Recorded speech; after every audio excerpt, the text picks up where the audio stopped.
Hey you, yeah, you with the friend Kevin who used to tell you that chests can respawn in Genshin Impact. Those of you who joined Genshin rather late in its life cycle, either after 2.0, you may not even be aware of the fact that there were once a lot of people who genuinely believed that some or all chests could respawn. Like, look at this, I can go into Google right now and type in Genshin respawning chests, and if you're somebody who was told, hey, chests can respawn, and you believe them and you wanted to go maybe verify it, this may be all the proof you need to go out and start looking for chests that you already got. Now, in all fairness, some of these games journalist sites have these articles that are very misleading in their titles, but go on to say that no, chests don't actually respawn. But most of us don't actually take games journalists very seriously anyway, so what about YouTubers? So we go back to trusty old Google, this time typing YouTube in front of the same search prompt, which gives us this. Now, the people popping up here, they aren't nobodies. They aren't people that you would just say like, oh, this is just some random like 500 sub account that's just trying to make a clickbaity title to get attention. These were rather big content creators, so when you hear them saying that some chests respawn, as well as your dummy dumb friend Kevin, you might just end up believing it. But what about the people who still believe it today, or maybe came to the conclusion on their own without ever being told any of this? Well, I can think of a few reasons why somebody might come to that conclusion by themselves. One of the first is actually another misconception about Genshin Impact, but not really a major subject of this video, because I think most people know better, and that is the fact that 100% exploration in an area does not mean you have everything.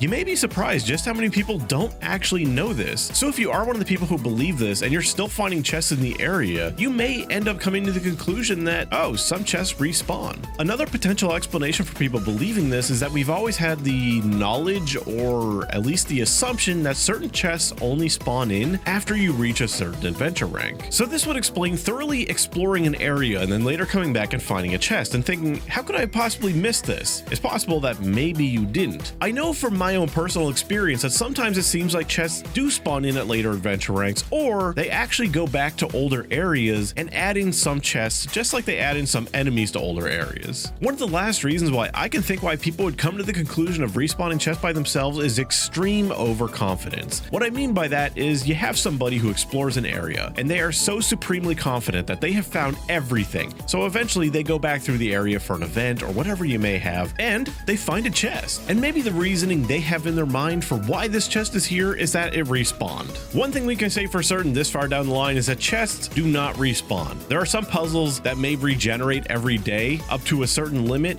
but that is not respawning chests. Okay, next up, the next common misconception that Genshin Impact players have had or still have is that AR60 will make you rich. If you're somebody who still doesn't know, when you reach AR60, obviously you're no longer earning adventure rank experience because you're maxed out. So all of that experience gets converted to Mora at a ratio of 1 to 10. I have a video from about a year ago where I went over a copy of the Tevat Times that had some particularly interesting stats, one of which being this individual who had earned 614 million Mora in only 1 year, no less. In the video, I went over theoretical math about what it would take to actually make up this kind of Mora, with a primary focus on the largest amounts of income a player could possibly have that could actually make up this insane amount of wealth. And you know what that got me? It got me a lot of people in the comments saying, hey, you didn't mention AR60. AR60 could get you that much Mora. AR60 explains this much Mora, and it goes on and on. These comments would have made sense if I had done a detailed breakdown and just left out that one thing, then they'd just be correcting a mistake. But that's not the case. I didn't mention every little source of income the game has because I had done that behind the scenes and only focused on the largest ones that could possibly make up this large of an income. So they focused on the one aspect of income that they actually didn't really know anything about because very few people could actually be AR60 at that point in time. So instead of actually doing the math to see just how much being AR60 can get you, they just assumed that was the reason. Which, you know, understandable. So how much Mora does it actually give you? When you're completely out of exploration, you have two renewable sources of adventure rank experience. That's spending resin and doing your dailies. If you're not refreshing your resin at all, that's going to give you 900 adventure rank experience a day. Dailies are going to give you 1500 a day. So you get a whopping grand total of 24 adventure rank experience a day. With the 1 to 10 ratio, that is 24k Mora a day.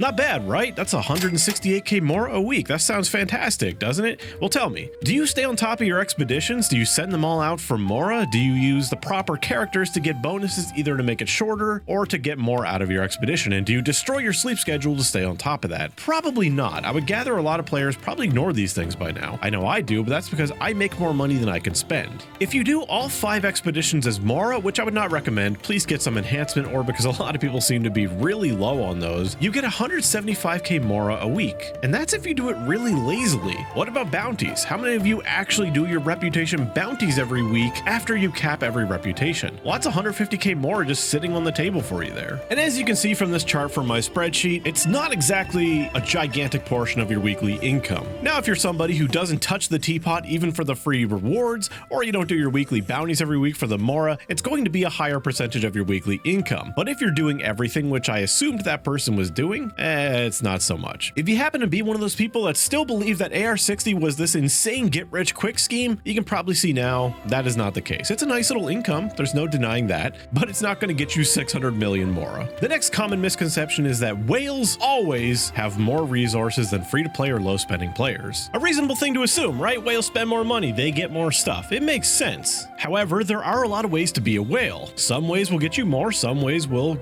get you poor. The players that should have the most amount of resources are actually the lowest spending players, the free-to-play and the low spenders, and the highest spenders, the Gigaleviathans, that C6R5 everybody. There are some exceptions, but let me explain why. For whales like myself that try to roll for every single character because we just want to have everybody and maybe get the occasional weapon and constellation, we don't actually get that much Mora from our Stardust. We do get a hell of a lot more than a free-to-play or low-spending player, but we are spending so many more resources because we are trying to build so many characters. And being a whale who just wishes for characters and maybe the occasional weapon doesn't get you that many resources. We don't get any extra experience books, any extra enhancement ore that other people get. The only way we get any extra weapon experience is from the 3-star weapons, which as a source of weapon experience is utterly laughable. Only the massive Leviathans who R5 every single weapon are really benefiting from that source because it takes 842 10 pulls worth of blue weapons to get enough to max a single 5-star weapon. As for character experience, whales don't have any way to buy or farm any infinite amount of that. All we can do is buy the same amount of blue books from the shop that any free-to-play or low-spending player could.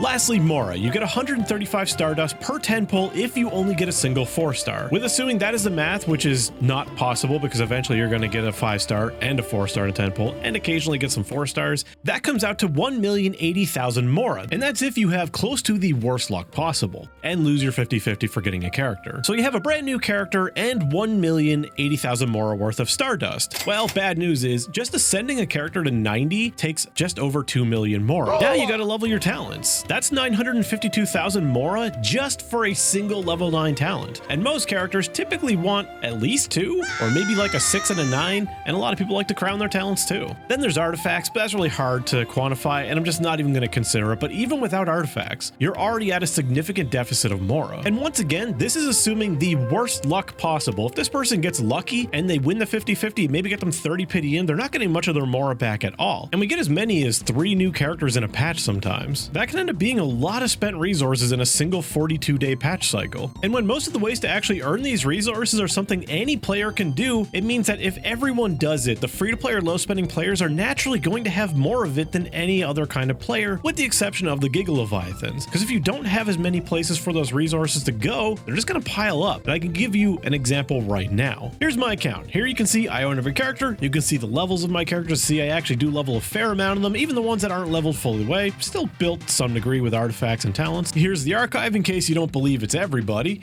Here's my weapons. I got a lot of them, but there's also some that could be leveled that would drain my resources or just refine them, but I don't like refining 5-stars. Enhancement ore, I got a decent amount. The income from the battle pass and events is more than enough to keep me afloat. As far as character experience goes, this should probably all be gone, but I have not built Kaveh, I have not built Kirara, and I don't really have any intention to. Here you can see the remnants from when I used to mine every day, and this has been just slowly diminishing every bit of it because now I also use the fuel for wood and also my Mora. I always have a decent amount of it, and these days it literally does not go down, it only goes up. I also have yet to spend a bunch of resin, and if I was to spend this, it would all be going into artifacts, which would only drain my Mora even more. Now let's switch over to my girlfriend's account. Her account is of the low spending variety. She buys the Welkin Moon and she buys the battle pass, and on very rare occasions or special occasions she'll buy a top up, We're talking like Christmas, birthdays, or when child releases, you know, the usual celebrations. As you can see, she skips quite a bit of character. She's pretty pragmatic with who she decides to pull on. As far as 5-star weapons go, she's got a decent amount, but 9 of these are standard weapons, so she probably didn't exactly intend, and you may be seeing the Refinement 3 Wanderer Bell.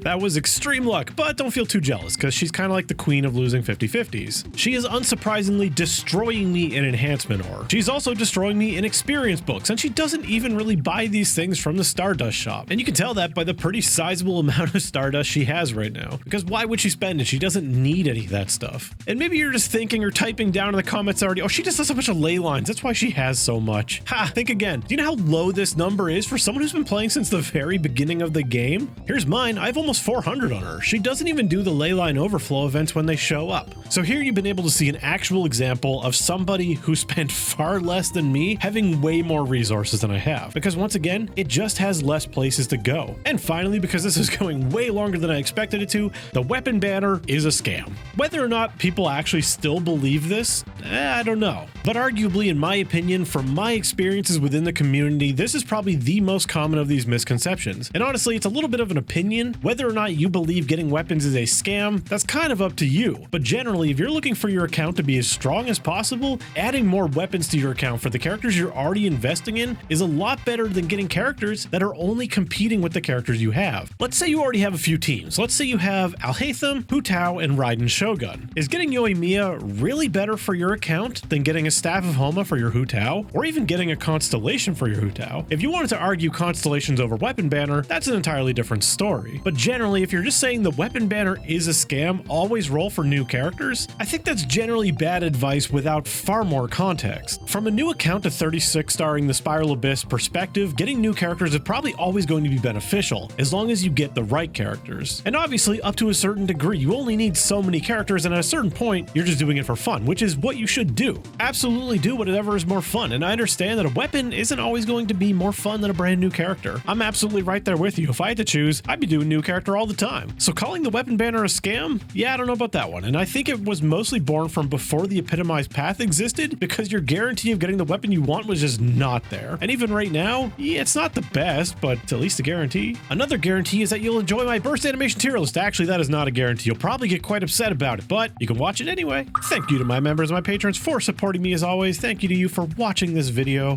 Bye-bye. Attaboy!